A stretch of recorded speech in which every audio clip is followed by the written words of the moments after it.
Dumating nga sa mga pagkakataong sa trabaho, nagkaroon ako ng conflict sa schedules, bilang miyembro ng choir, may mga cases, at natanggal din ako sa trabaho eventually.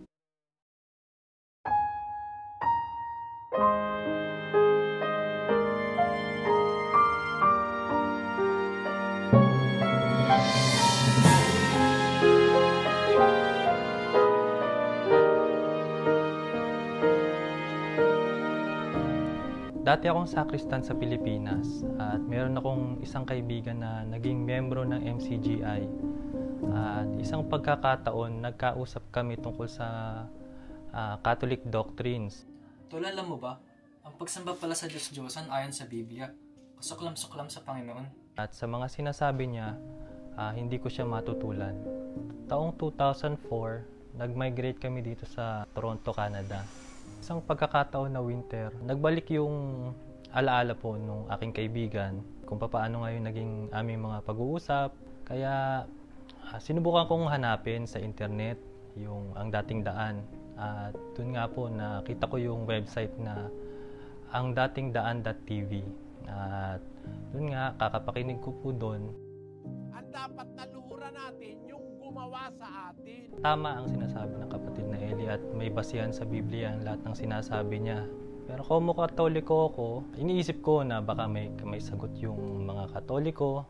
Kaya naghanap din ako ng simbahan na pwedeng mapagtanungan at meron nga doon na akong nakitang isang diakono na Pilipino.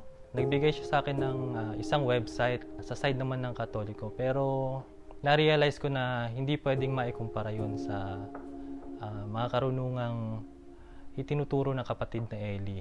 Dumating na ako sa point na nais ko nang hanapin yung chapter ng dating daan. Sinubukan ko ulit i-search sa internet at nakita ko nga medyo malayo nga po. Hindi ko pa gaano alam kung paano pumunta doon. Kaya hindi muna ako nakapunta. At lumipas pa ang ilang panahon. Nung pagkaka-search ko ulit, malapit na sa bahay namin yung lokal. Pagkakataong ito, naramdaman ko, tinatawag na ako ng Diyos. Yun nga, pumunta ako sa lokal.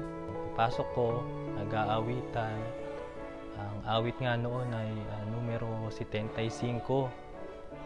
Masayang awit po yun pero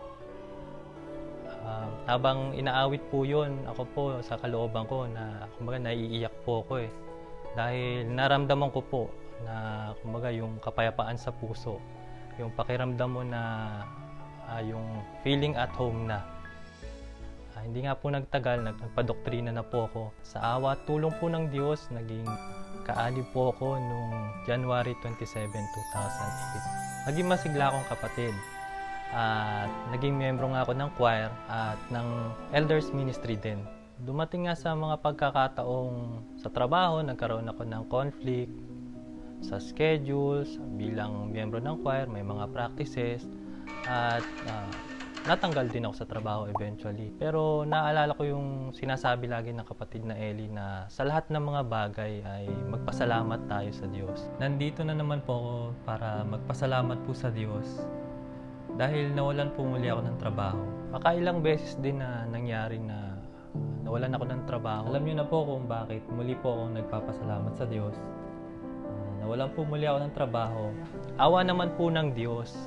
Nagkaroon naman po agad ako ng trabaho sa factory. At nagkaroon din ng mga conflicts sa mga pagkakatipon. Naalala ko nga yung nangyari sa kapatid na Daniel, yung sa GMA. At yun nga yung sinasabi niya na and I would rather lose my job, my career, rather than lose my God and my faith. Pag dumadating sa punto na ganun, it's either nagkukusa na akong umalis sa trabaho or natatanggal ako sa trabaho. I'm resigning today. It's because I found a better life. Sa puso ko, alam ko may papalit ang Diyos na mas maganda. Ang isa nga pong naging trabaho kong kasunod po doon, sa data entry po. Sir Yogo, congratulations. You're hired. Mga po ng Diyos, mas magaan po yun kaysa sa factory. Dumating po sa pagkakataon na I'm resigning. Why? I just have conflicts on my schedule. Is there anything that a company can do something about it? I made up my mind, boss.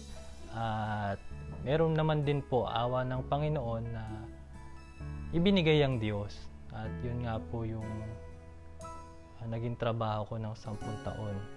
Sa awa at tulong ng Diyos, hindi ko naman napapabayaan yung aking pamilya at yung aking trabaho at nakapananatili ako sa pagiging district coordinator ng choir at sa pagiging KNC elder. Kaya mga kapatid, huwag po tayong mawawalan ng pag-asa. Kung tayo man ay nawawalan ng trabaho kung minsan, magtiwala lang tayo sa magagawa ng Diyos. At tuloy lang tayo sa paggawa, pagganap ng ating mga tungkulin at hindi tayo pababayaan ng Diyos. Ipagkakaloob niya yung ating mga kailangan. Ako po si kapatid na EJ Liogo at ito ang istorya ng aking pananampalataya.